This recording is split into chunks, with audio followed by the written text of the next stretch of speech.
Initiating Becoming a Hiring Machine sequence in 3, 2, 1.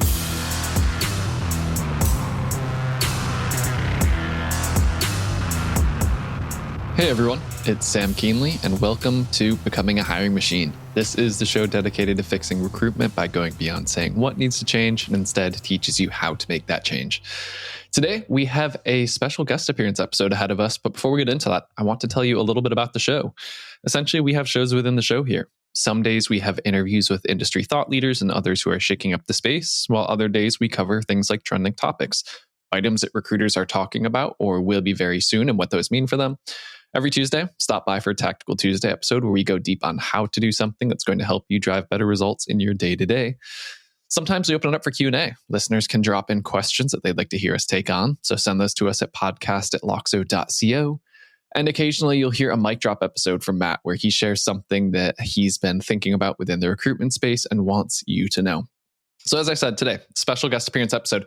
Every once in a while, we also make guest appearances on other podcasts, and today, we have one that we think would be equally valuable to our listeners. So in today's episode, I joined Taylor Lay on the getAbstract podcast to discuss things like new hire onboarding, AI in outbound recruiting, and more.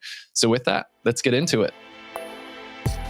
You're listening to L&D In Action, winning strategies from learning leaders. This podcast, presented by getAbstract, brings together the brightest minds in learning and development to discuss the best strategies for fostering employee engagement, maximizing potential, and building a culture of learning in your organization. Today, I'm speaking with Sam Kuehnle. Sam is the Vice President of Marketing at Loxo, an AI-enabled talent intelligence platform used by more than 125,000 recruiters across the globe. Sam is a designated top B2B marketing strategy voice on LinkedIn and a veritable thought leader in the worlds of demand generation and digital marketing. He has taken his digital marketing talents to the world of talent and recruitment, where he also serves as host of the podcast Becoming a Hiring Machine. Let's dive in. Hello, and welcome to L&D In Action. I'm your host, Tyler Lay, and today I'm speaking with Sam Kuehnle. Sam, thank you so much for joining me today. Thanks for having me. I'm looking forward to it. So we're going to talk about recruiting today. We're going to talk about HR stuff, maybe even jump into some marketing. I'm very happy to have a fellow marketer on the show for the first time, so we can get into that stuff a little bit, hopefully toward the end.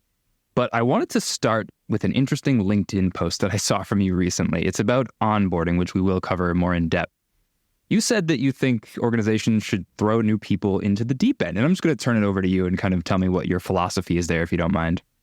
A lot of it stems from experience, so I'm sure everyone here can remember at least one onboarding that contains a week of some type of like classroom training, which was basically history of the company, how great the CEO is, 3 days worth of HR videos, how to set up your email signature, like all that fun stuff that is not really fun.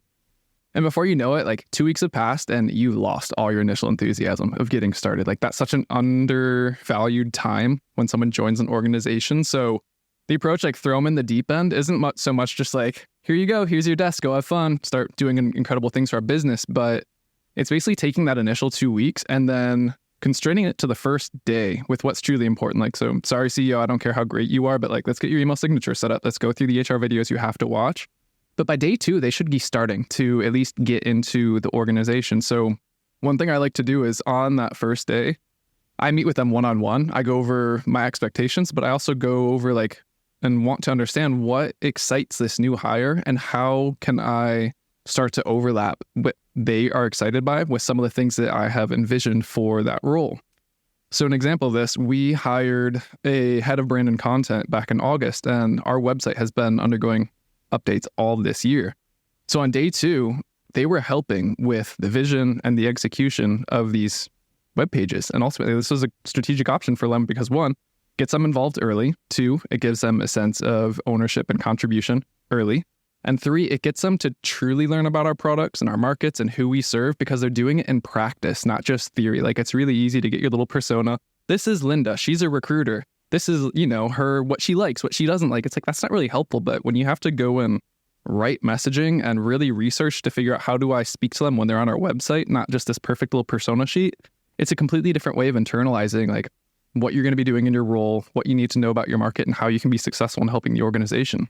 Last week on the show, Stephen Miller was on. He's an AI guy who has a lot of experience with L&D teams. And he mentioned something that I've heard of many times, but as an L&D person, as a learning and development person, when you create a whole system of trainings and onboardings and it's a 2-week program like that, the worst thing that can happen is you've created all of this. Maybe it's even bespoke for specific roles, and then a new hire comes in and then just dips out when that's complete. And in many ways, you can feel guilty, you can feel forlorn, you can feel like they just harmed you directly because they said, I don't like what's happening here. And most of their experience was from that L&D team. So here, I have 2 follow-up questions that are related to this. First of all, what is the sort of time period that you need to make that first impression? We're going to talk a little bit about recruiting and company branding when it comes to, the HR process. So what is the sort of time period that you really need to make an impact that you just described on a new hire?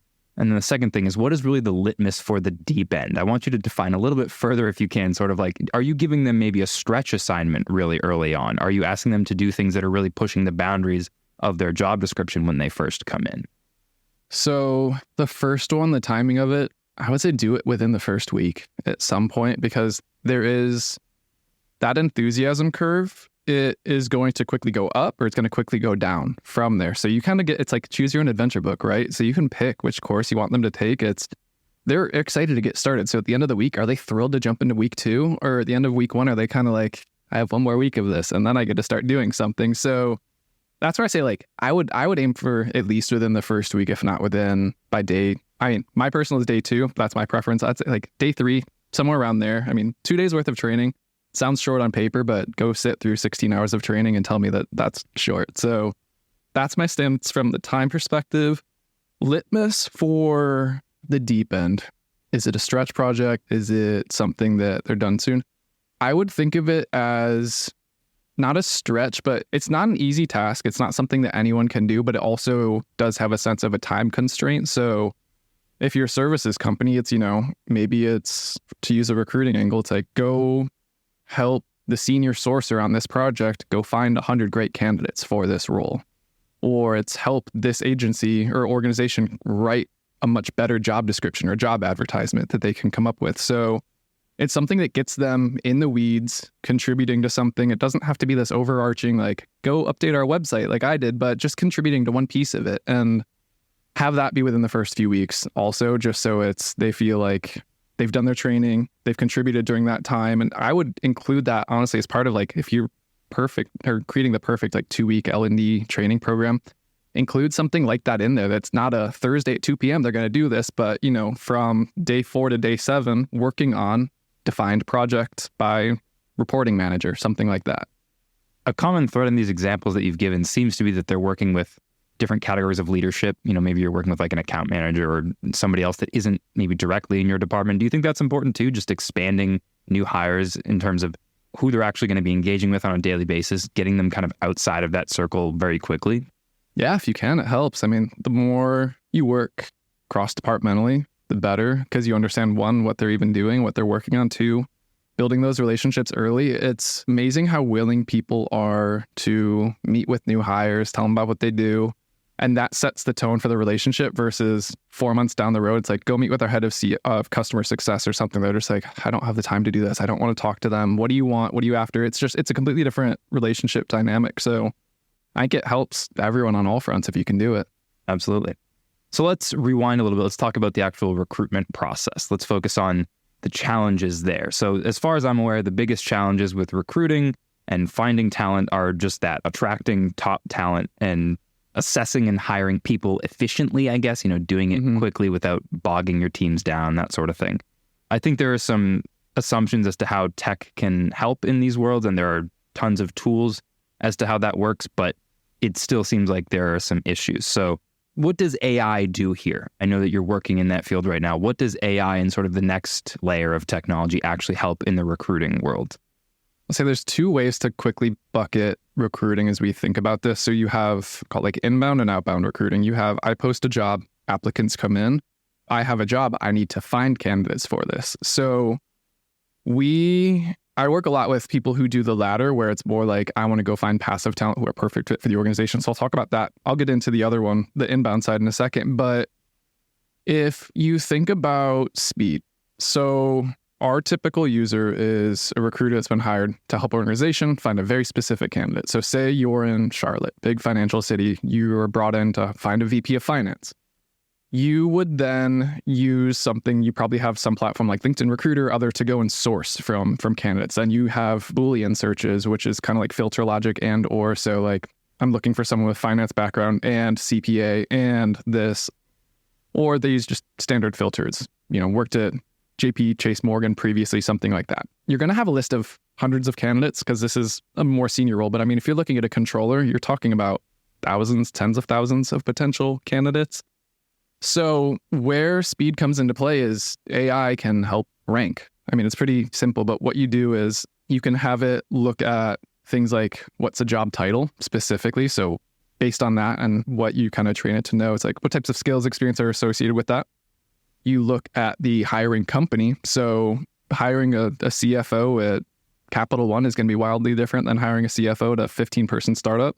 And then the job description. There's always going to be little nuances buried within there about, what the day-to-day is, certain certifications that may or may not be needed. And so if you were to go and just use the standard way, you're going to get a list of 100 pages of candidates, and it's not going to be ranked. It's not going to be ordered. The perfect fit person for you could be on page 100 out of 100. And I doubt that most people are going that far. So AI can recognize those things, and then it can rank that. So that person that was on page 100 is actually sorted up to the top. So that's where you can get quicker with it. In the instance of like, there's a lot of data. So most people aren't hiring incredibly niche positions. Like we work with healthcare organizations that it's like, if you're looking for a board certified allergist in the USA, there's 4,500 of them. You should have the full list of them. But to the above point of speed and AI, when you have tens of thousands of candidates, you need to be able to sort through, like it's a large, not really structured data set. And you're doing that very manually. So that's where AI helps with the speed in terms of getting to that person quicker, but also adding a little bit more structure to it based on what you need, what you know of the role and the organization that goes into it. So that's kind of the outbound side of it. I'll take a second before we jump to the inbound side. I do want to ask you, I don't want to be a detractor here, but there has been plenty of cases where AI has not done a great job. It's more or less failed us. There have been the reinforcement of existing human biases and things that resulted in discrimination. It's been argued that AI does kind of just relegate people to, an equation, an algorithmic conclusion that doesn't always reflect their true ability. And of course, when you have literally hundreds of thousands, if not millions of people, at some point, you have to make that exception. But it's an important question. How do we actually use AI to reduce the bias and unfairness that may have existed before? I appreciate that you're taking a skeptical position on this. I think our vision on this may align more than you think. There was a recent article, I think it's like CNBC or something, but I pulled out the quote on my desktop. I thought it was not funny, but how it was used relative to what you and I are talking about right now was the president and CEO of the Better Business Bureau said, when AI tools are well designed, deployed, and monitored properly, the technology has the potential to mitigate discrimination and bias on a broader scale. That's great to slap on a website and say how AI is going to solve all the problems with it. But the only problem with this is that humans have never figured out how to solve for human bias. So if they can't solve for it at that level, how can we expect it to be solved at a larger level like AI? Humans are writing this code that informs the AI. Or AI is continuously learning and taking in multiple human inputs from the web, from other places. So it's taking that content, it's taking binary information about candidates that make it to late stages about these people are hired, these people aren't hired, and it's optimizing towards that. So it's never going to be able to get rid of that. And again, not to be like the skeptic with you, but it's really hard to just kind of say that we think that AI is going to solve for all that when we're the ones that are creating it in a way. I read Weapons of Math Destruction by, I think it's Kathy O'Neill. I think it's from like 2016. So at this point, there's probably a much bigger conversation about this. But she cites many different cases of things in health, things in education, examples of like teachers getting fired because of their performance, quote unquote, their performance as it was assessed by an AI. And it seems to me that there's always the major argument that people who develop these tools must represent the population that is going to utilize the tools and that is going to be represented within the tools. So I think from a simple standpoint, how do we diversify the people that are actually creating AI? And that's always been a question, how do we get different populations into different fields of work and that sort of thing. But when it comes to deploying and utilizing these things, are there any checks and balances in the systems that you've seen, whether it's Loxo or elsewhere? There's just warnings or moments where the machine or the people using it can sort of check it in the process. And I guess the simpler question is maybe, how do we as humans work alongside these machines in the best way with these goals in mind? I mean, I think there's ways that can help keep some biases from popping up. So you can use different filters. For example, you can use diversity filters to say, I want a pool that's focused more on veterans, that's focused more on Asian Americans, that's focused more on disability. Like, you can pull those in to make sure that you're getting a proper sample within it and not just going straight off of, I want the 100 best candidates for this, so you can give others a fair run. But that's where I always say, like, it's funny, it's going to come back to this. Humans have their own bias. AI and tech are only going to float what it perceives as the best. So it almost comes back to the human to be the other, like, you have the little angel and the other angel on the shoulder, right? Where it's like you have to kind of check yourself. And that way to be like, have I really thought about who all is being represented in this pool, who we're reaching out to? And maybe it just becomes a quick checkbox question you have to ask yourself is like, I don't know the parameters of it, but that's where it's like, you can swing too far in the AI direction that you have to balance it back out with just the human common sense empathy side. I mean, it always does come back to the humans at the end of the day, at the beginning and the end of it, the development and also the utilization of the tool. I guess there isn't much more to be said. So I want to pivot to recruitment branding. So I've seen so many LinkedIn posts in the past, I think like year or two now, that are so many about the recruitment process and then like complaining about the process of getting hired or just calling out problems. People who describe how hard it has been to get a job despite their immense qualifications. Who knows if those are valid qualifications. But then there are so many that talk about getting ghosted by a company, which I think is so funny that that's the language that we're using around the hiring process now in our professional lives. But it seems to be a real issue that with big data comes big responsibility. It can be really hard to keep track of all that's going on when you're a recruiter, when you have access to something of this volume. Naturally, I would hope that the purpose of such tools is to take that and minimize the amount of work that we have to do, but it does mean that we have access to more. And even if it refines things for us, it still gives us probably more acute information that means that if we want to, we could, spend more time assessing the value of a candidate or the value of an input, whatever that input is. So how important do you think it is for companies to take very seriously their recruitment and hiring processes as they're viewed by the public? I mean, I think it's incredibly important when you think about your organization and what you're after. So when I define workplace branding at the highest level, I think of it as a scale of how desirable is it to work at your company. Like, think Google, think Nike. Like, it has nothing to do with if you have ping pong tables, kombucha on tap. Like, the kombucha matters, right? Me. I don't know about you, but if there's kombucha, I'm in. Gimmick, that's a discount for a sale, right? To try to get someone out the door. But a lot of time, employer brand has everything to do with the quality of the work that's done by the collective and its impact in their market or within the world. Like, there's a reason why you see people put X Google, X Apple, X Amazon in their LinkedIn headlines, right? It's a status symbol in a way. And only a very selective group are deemed worthy. It's kind of like Ivy League schools, right? But the exclusivity part of it may be a little bit extreme, but like, I think there's something to truly holding your organization accountable to hiring A players only, or people that you would be proud of to say, I work at my company or I worked at that company. So you have like the 1992 Olympic Dream Team, right? Like, this team is forever immortalized because of the caliber of every single player on that roster. When you translate this over to a hiring organization, when you have an incredibly high bar, what it does is it attracts even more top talent. And the reason it does this is because they want to be able to work alongside other high caliber individuals. And then you're going to have this flywheel where it's like you have the best people coming to you. You don't have to go outbound to them as much.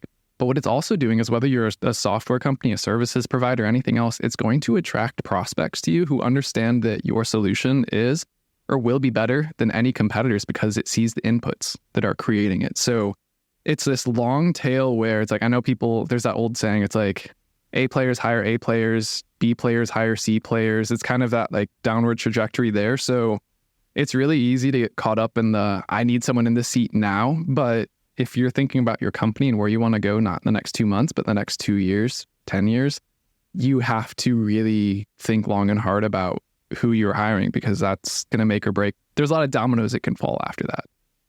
So this concerns me because you're kind of affirming what I believe too, is that you have these big companies that are worthy of putting X company name in your profile. And those are going to inevitably the big ones that are famous and popular and in the news and doing big things in our society, creating products that are, well liked and that sort of thing. But there are many, many other companies in the world. There are lots of companies that are providing the products and services that we don't even know of. The things that we consume, and we still don't know who creates or manufactures or supplies those things in many cases. But then there are so many more out there that still need to hire people. So is it a valid concern that top talent is always going to just quote unquote meritocratic system where the top talent just kind of inevitably skews toward those companies?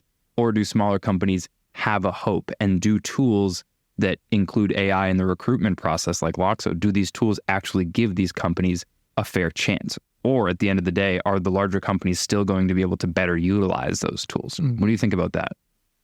I personally don't think it's going to benefit the large companies as much. One, I see ex-Uber all the time now. Go back 5 years. What was Uber? So there were a lot of people there at the beginning. But two, I can speak from experience on this, and I know that many others, people tend to have a disposition once they've worked at different types of organizations, whether it's with different industries or different company sizes in terms of the number of employees, the revenue bands.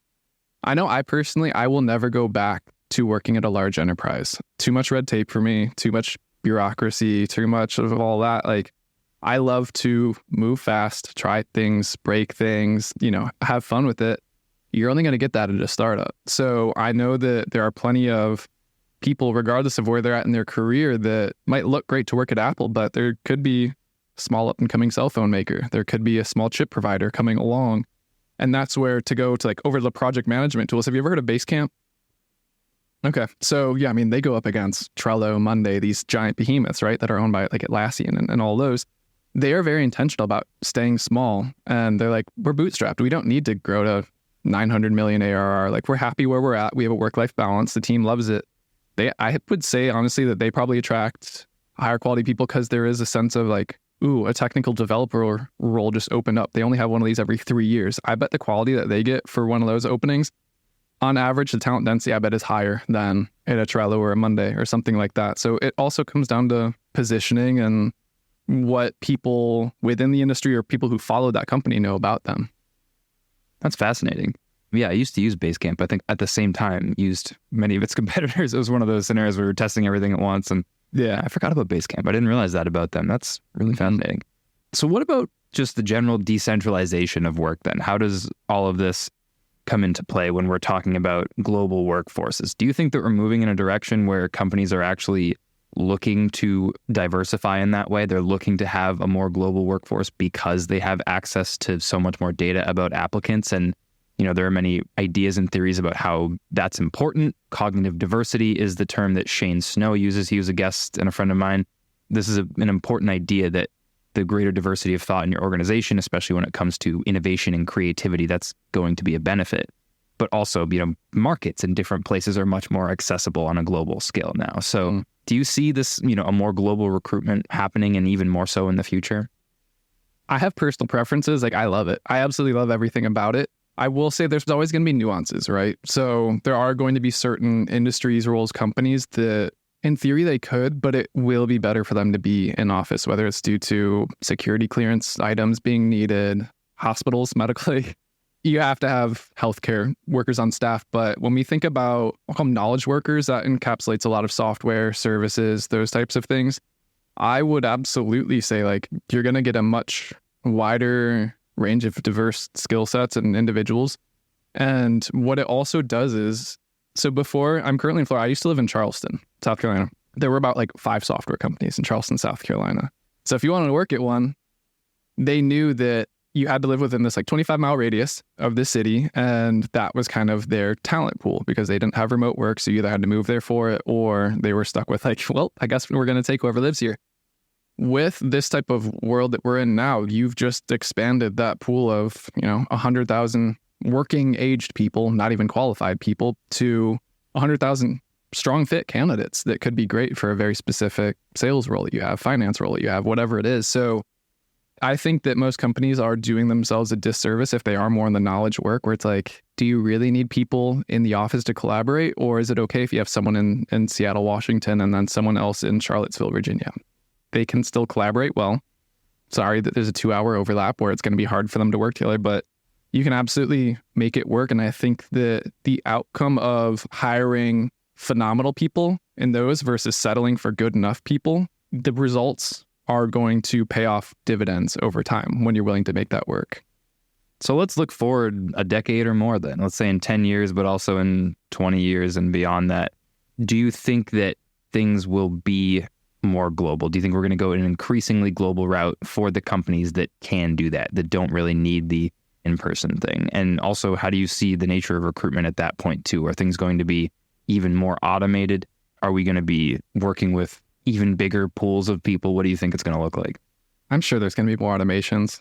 That's the trend that we're going is what can you automate and then what can you give yourself time to do what you do best at? So that doesn't mean that, like, to go back to recruiters, there's going to be less for recruiters to do because we're automating it. It's just going to give them more time to do the things that they do best, like talking to candidates, talking to hiring managers, all of that versus going in, populating their information into the recruiting CRM and dragging the resumes in. Like, that can all be automated at the end of the day. On the decentralized side, like, yeah, I absolutely think, kind of back to what we said a little bit ago, is like you're no longer confined to that radius within your city, region, whatever you're at. Like, you can hire perfect fit person, not only for the role based on their skills, but also their preferences. When you have someone who really enjoys the industry that you're in, the market you serve, the product that you're building, the service you provide, that's kind of like an X factor, so to speak, if you can find that individual. So say you need a marketer who is going to be working for a SaaS finance company. If you can find somebody like they love finance, they're intrigued by it, and they work wherever, it's like, hire that person because they're going to put more into the content they create. They're going to be more involved. They're also going to have a better knack for making something that's relevant versus making something that just like that gets picked up on by Google with SEO. But when someone who knows what they're talking about reads the article, they're like, this is fluff. This isn't helpful. They have an eye for that. So those are some of the intangible things that it's really hard to hire for on paper. But when you have those people that kind of can overlap hobby passion with the role that they're in, when you open up your pool, you're going to have a lot more of that overlap than if you try to constrain yourself within a smaller circle. No, absolutely. That's definitely true. Skill-based talent development is a term that has gotten a lot more recognition in the last few years. Don Taylor has a survey that he puts out every year that asks one question, which is, what is going to be hot in L&D this year? And I think skills-based talent development was either number one or two. No, it wasn't number one. I think it was number two or number three. And I think the year before it was also pretty high up, but I think it got a bump. And this idea is just generally increasing in importance and focus. And the idea of promoting and filling gaps from within, I think, is increasingly important there too, because people are looking to make sustainable companies and to, foster stronger cultures, especially in this more decentralized environment where having a strong company culture is just very, very difficult. So I think we're seeing a lot of business leaders really want to rely more on their people and look internally and to give people a chance to, fill skills gaps. So what do you think about that? Do you think that's important, internal development of talent? Do you agree? Absolutely.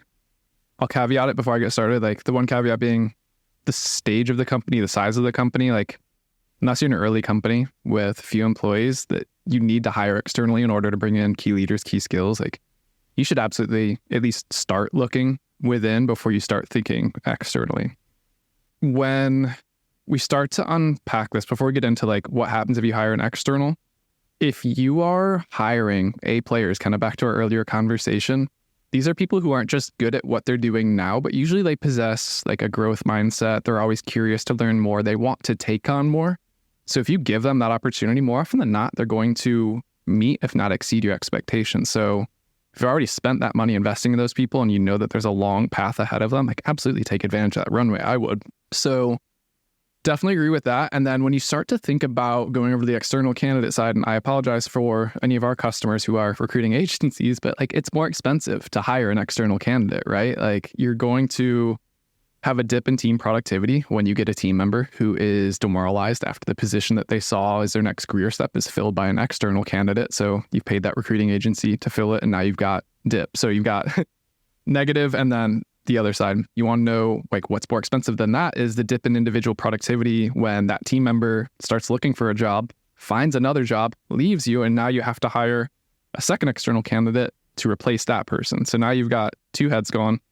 And then you have the third part of the domino effect that like the overall team productivity, when they start to see people leaving, a lot of change going on, they see how you've started to prioritize external candidates over internal.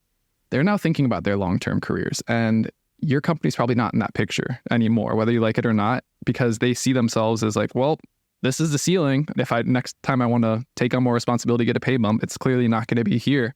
You're not even going to hear that in the internal, whether you have like, quarterly reviews with them, annual reviews, they're going to be looking on the back end. And it's kind of unfortunate, but you can see where I'm going with it. It's like, those are the things you have to get ahead of when it's not just, I have a seat to fill, but what is the psychological impact to the organization of if I foster this type of environment where I want to promote within, I want to help people grow, or I just see them as like, you're okay at what you do, but I need somebody who's really smart. That's clearly not you. So I'm going to go bring it in externally. This is a fascinating topic because I can imagine that the conventional resolution to all of this is, well, you have to have strong leaders, you have to have strong relationships existing and a strong culture, as I said before.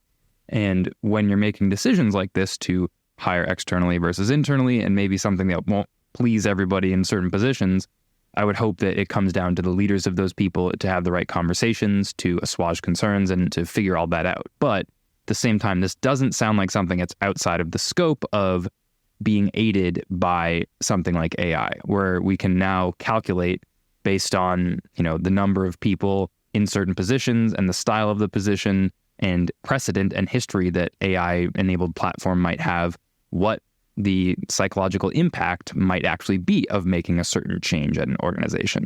Of course, it would probably have to create some sort of a valuable metric out of something that is very abstract, which is who are the people that are going to be impacted by this move, to what extent, what might that mean for the organization at large, here are the potential possibilities. But if there's one thing that I've seen about AI that I understand in the technology is that it loves to run millions of models of potential outcomes of the thing. So this to me is like one of those things. It's okay, if you hire this person in this position, what would that potentially mean as, the waves, the repercussions kind of move throughout the organization? Do you see this as something that could be used in the future?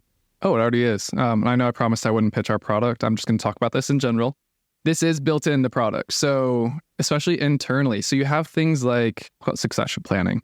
We have, whether it's a CFO who we know they're probably going to be retiring in a handful of years, you start figuring out like, well, who's on track internally? Who would we need to bring externally? You start to figure that out and develop. And then to your point on good leadership, if you have a number of internal candidates or people that would be good fit, they better be coaching them up and starting to have that conversation. One, figure out, are they interested in it? And two, if so, like, let's start building up that skill set, because these shouldn't be a surprise when, you have your person who's been at the company for 40 years, they're going to be retiring in a handful of years, like, it's coming, you can start preparing. So that's a big part of it. And then you also have things like talent graphs where you can figure out what is the average or what's a common career path for, let's take like a senior software engineer, something like that. You can see, well, usually they start as a junior engineer, a dev, like there's different little things. So you can see like, oh, I've got 5 of those within our company. I don't need to go and hire one when we in that position or figure out we need a new one. You can start to look at all of that, and good recruiting platforms and HR platforms, they should have that built in already. If not, they will be very soon.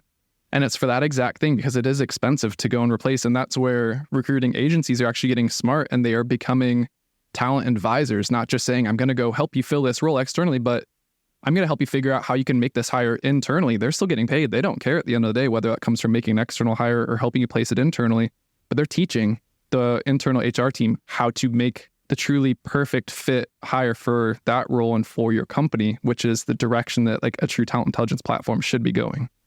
So let's expand on that then. If we're making sure that that's all working out, what are the steps that you see that are most effective? You mentioned, getting ready to coach somebody up for a certain position. I think this is very common in most companies of certain sizes. When a large position is going to be vacated for whatever reason, you have a system, you have a set of candidates, you have all that. But in terms of threading that throughout the hierarchy of an organization and potentially being able to do that in more places, because with greater data access and deeper data access, we can maybe know what the likelihood that somebody will leave is, based on things like, age or whatever, as long as we're not discriminating, that sort of thing. With greater information, we can determine, what's the likelihood that a new position will pop up, or that you'll need to address skill gaps, as we already talked about. So what are the things that the actual people need to do within the organizations to support this? Does this mean that we might actually need different roles to help fulfill working alongside the systems that help make these predictions? What do you think? And does leadership need to change? I mean, I think it can be necessarily need new roles to create it. I mean, but then again, look at marketing operations, revenue operations. That didn't exist 5 years ago until all the different automation tools came into play. I wouldn't be surprised if recruiting or HR followed suit, but to our point earlier of more and more things are getting automated, how do you let people who are already in those positions do more of what they do best? Like if I was in HR, I sure as heck would want to like go help coach people figure out their paths versus going in and putting God knows what information to your HRIS system or anything else. So I think that you can absolutely leverage some of that, but to getting ahead of it. So, maybe it's not the CFO, but there's a lot of data insights, whether it's from recruiting tools, from just industry insights being in the HR space, that you usually know roles like business development relationship representatives, customer success managers, there's a lifespan on them. They can only go for so many years. So you can start to plan ahead of that. The sense of a BDR, there's really not many roles that grow into it other than like college grad, someone that wants to break into new industries. You can work with that, but say you go up a level, you have an account executive. So instead of going and poaching an account executive from a competitor, what if you promoted a BDR into your account executive role? You know that someone's going to take on a sales leadership role.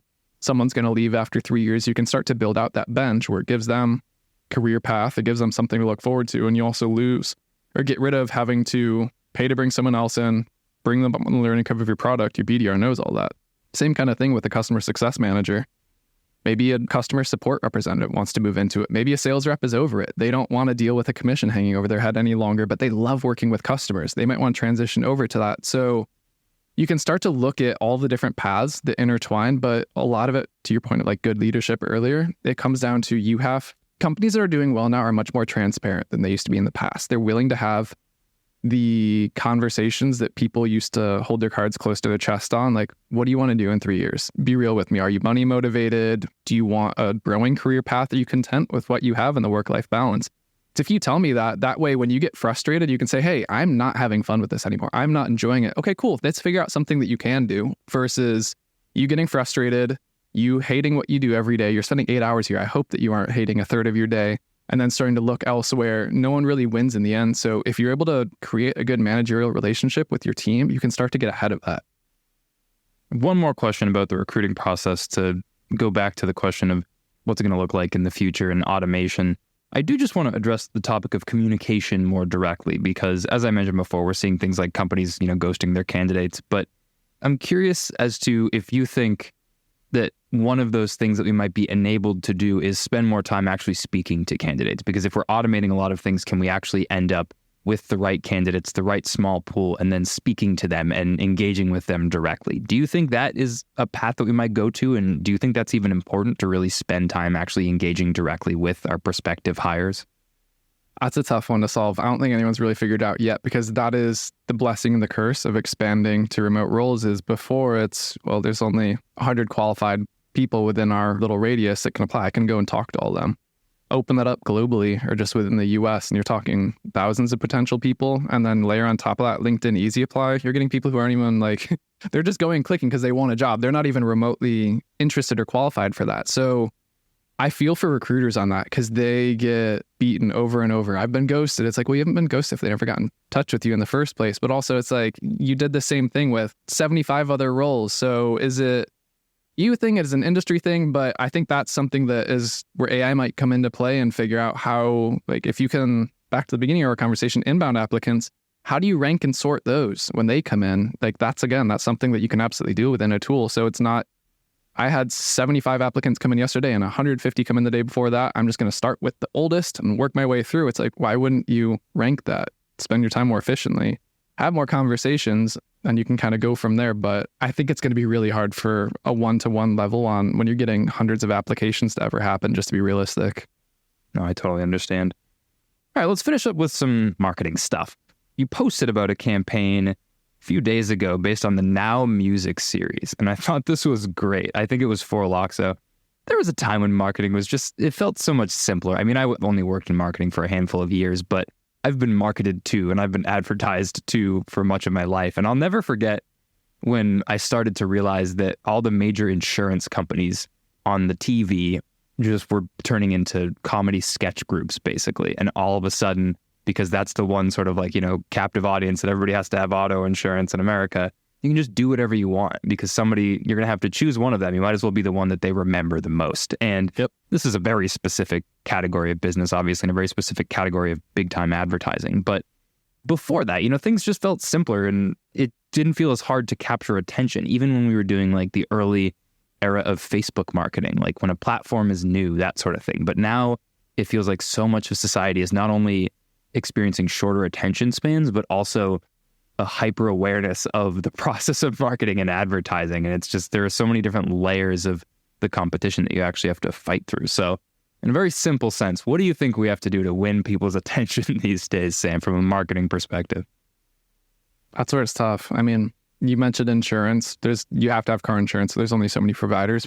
You're in the HR space, like go through a rock, you're going to hit some HR tech software company. Like there's so many of them out there. So historically, a lot of marketing efforts have been in the fashion of like keeping up with the Joneses. What are your competitors doing? And then I need to do more of that. One insurance company does comedy. They're getting more business. We've all got to do comedy. So you see a lot of that. And there's a reason why you often see like prices are all pretty similar within markets. Offers are all pretty similar within markets. All that does, though, is lead to a race to the bottom in pricing and way too many ads or commercials that have a blue background and some vague statement about increasing your ROI. Like they all start to blend into that like sameness.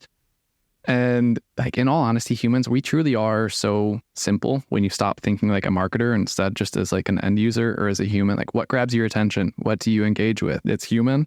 It's something that teaches you something or it's something that inspires you. And like most marketing doesn't do any of these. So that's how low the bar currently is. And that's what all the noise is about. So break through the noise with something funny. Break through the noise with something that's teaching them, like this podcast. Break through the noise with something inspirational, like go on a TikTok feed or an Instagram feed. Like there's a reason that you have a lot of those people creating that content. It gets so much likes because people enjoy that. They want to have some type of drive behind them. So many companies just don't do any of those. And that's where I say like, it's not hard to break out of the noise. And that's why I will never go back to working in a big company because they keep up with the Joneses. You have to stay within brand guidelines. You have to do this, you have to do that. And it leaves no room for any of that creativity that lead to all of those. I love that. I also want to point out that the Now Music series is in fact still going. So as much as it is nostalgia, I just looked it up. I found as high as now 115. So we've gotten into 3 figures. Wow. I recognize almost none of the songs on the CD because I stopped listening to the radio a decade ago. I don't even know. And it still seems to be like pop music on the radio, which I guess I've just given up on without even realizing it.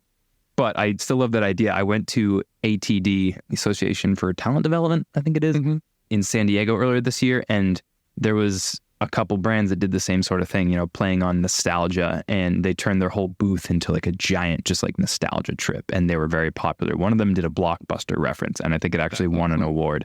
I really like that. Specifically nostalgia, I think is very effective. But I agree. You have to entertain in a very serious way sometimes to really break free. But like you said, a lot of brands just aren't doing much that's very creative. I go on Instagram and I make fun little 1-minute videos, and I think adding education, edutainment as they call it, I think that's very effective these days. Yeah, and it's not just funny for funny's sake, but funny, but also relevant. Like the CD that we made, we did riffs on a bunch of old 80s classics, like Roxanne, we called it Loxanne. And it's just like little things like that are so, you just kind of like roll your eyes, laugh at, but that's where, when you can tie it in with like what your market actually does, they appreciate it that little bit more. So then my last question for you, from a learning perspective, learning and development, but also just from a general education perspective, do you think we need to follow suit with that sort of goal with our marketing content, where we need to make things break free from all that bogs it down, all the boring stuff and the conventional stuff? We've all had, our favorite teacher from high school, or maybe our favorite professor who just did something different. And we can't all be different, but we can all at least try to be fun and try to spice things up instead of just teaching in the very simple ways. So if we're creating educational content of any sort, do you think we need to just ask ourselves that question? Is this actually going to engage our audience? Is this actually going to capture their attention? If not, how can I do it? Do you think we need to take that extra step? I mean, given the current state of it, yeah. One question I always like to ask is, it's so easy, but none of us ever want to do it, is, would I engage with this? Would I reply to this? Would I answer this phone call? Would I click on this ad? And you'll quickly find that most of the stuff you make does not pass your own test, it's a gut check. So within the learning space, it's like the reality is, and I'm saying this from my side, it's like no one looks forward to watching the videos, taking the test, doing whatever those things. Like we know that we have to do them, right? They aren't entertaining, and they're too far removed from like the practice end of it. So the end user, they struggle to connect the dots of like, well, what does this mean for what I'm actually going to be doing in my role? So to your point about like favorite teachers, favorite professors, they did so by taking that lesson that they wanted to get across, and then they put it into a medium that they knew would be well received by a 6-year-old, a 16-year-old, a 21-year-old, whoever it is. And it takes them out of the textbooks and puts it into ways that they'll learn through application. So a couple that come to mind is like, I remember in high school, an economics class, our teacher spent 3 days having us play a long game of Monopoly versus like textbook reading, how does supply and demand work? College, we had a business professor where we grew a fictional company over the course of a quarter, and as new scenarios came in every class versus like reading books about what historical companies did and how they succeeded in different time periods. You never learn about the bad stuff in those though, but you actually get to see like, how does this impact our margins? How does this impact our team's morale? Those are the types of practical things. And even like to go on the science loop, like anatomy. How many bones do you really remember in muscles versus do you remember dissecting that frog in 8th grade or something like that, where you got to see like, this is what a muscle actually looks like. That's pretty cool, right? So maybe it's just partially my personal preference of like practical learning versus theoretical learning. But I think that when you can just get people out of what they expect, which is just be monologued at for 30 minutes or 60 minutes or however long your course is, just changing that up a little bit into more appropriate medium in a way that's going to engage them, it goes a really long way. I think you're absolutely right. I think very few would disagree with you. It's really just a matter of how do we all get that creativity out there to really do something fun and engaging. Yeah. Do you have any last tips about that? How do we be more creative? How do we come up with the now CD idea for our content? There's a lot of jobs. I think a lot of the reason a lot of this happens is that it's really easy to check the boxes. I need to get another campaign out the door. I need to have people attend this learning class. And you go to simple, what's easy? Okay, well, I'm going to play this hour-long video for them. They're going to take a quiz. Versus it's a lot harder to think of what's a better way to do this. And it might take 2 hours to go through, but they're going to remember it more. Or other little things. So I think it's a combination of not just wanting to check the box, but it's going to be a little bit more work, but also like if you were on the end user side of it, and I love what I do, the market that I serve, so that's why it's fun for me to like build these creative campaigns, is what I go and engage with, what I think is fun. Like we did a BuzzFeed quiz, like what's your 80s song? And it was just like going through, we made this like super fun, like we titled like your morning first starts off. What are you doing? Are you working out? Are you throwing your computer out the window? Are you getting some coffee? Are you going and talking to a hiring manager? No one's going to click that fourth one. But there's just fun little things that you can do there where we're never going to get attribution on that at the end of the day. I don't care, but it's like those are the fun little brand moments that help people remember you. Yeah, I think you make an important point that you need to realize when you're creating something that will be consumed, that the ROI of maybe spending more time and putting a little bit more creative energy into it is probably going to be greater because the engagement will be more significant, retention will be higher. It's just a matter of saying, okay, if I go through the motions, it's going to work, it's going to get out there, but is it going to have the same long-term impact as if I really put some energy into this and make it fun, make it engaging, et cetera, et cetera. I think that's a really important point. And I think it changes it from finite to infinite in that if you make one person laugh or you give one person value, they're going to go tell other people about it versus you have one person that's like, perfect fit in your market. They see this ebook you promoted and it's like, cool, great. Like they might get it. They're not going to tell anyone about that. So you also have that shareability side of it where it's like people want to associate with that kind of brand experience. Absolutely. Okay. Well, before I let you go, Sam, can you just let our listeners know where they can learn more about you and also just about Loxo too? Yeah. LinkedIn will be your best bet. I post frequently on there. So I've got a profile, loxo.co is our website. We have a podcast, Becoming a Hiring Machine, very much like yours, where we help recruiters just not preach about our product, but like, how can we help you do better in your day-to-day? So I'd say those are best bets. So thanks for having me on. I appreciate it. This was fun. Yeah, thank you, Sam. It was a great conversation. And for our folks listening at home, thank you for joining us. We will catch you on the next episode. Cheers. You've been listening to L&D In Action, a show from getAbstract. Subscribe to the show in your favorite podcast player to make sure you never miss an episode.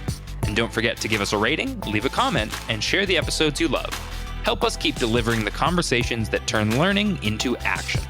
Until next time.